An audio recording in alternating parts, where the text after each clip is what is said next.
I'm not in charge here, but if I'm not mistaken, I left a little bit of time for questions. I'm happy to answer about anything, legal issues, political issues, football.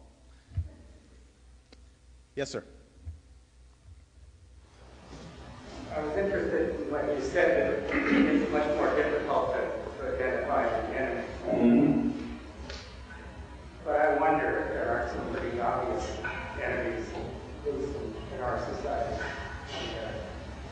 And you mentioned one of them, welfare reform, where the Minnesota legislature, given the necessity of reacting to that punitive federal bill, right. The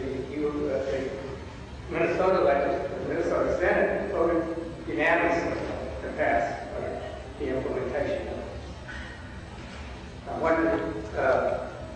wondering whether the same thing happened in the Illinois legislature, for example.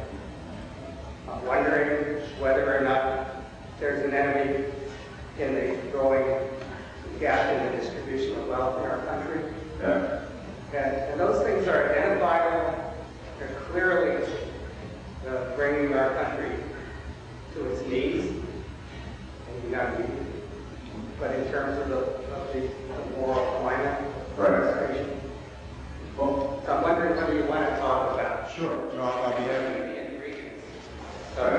What we need to go after. Good. Well, I think that's an excellent question. Let me take it sort of twofold. The first question, which is fairly specific, is about welfare reform.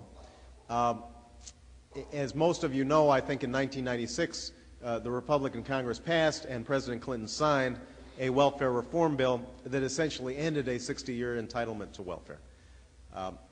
I was a strong proponent of some reform of the welfare system. I would not probably have supported the federal system, the federal bill that was passed.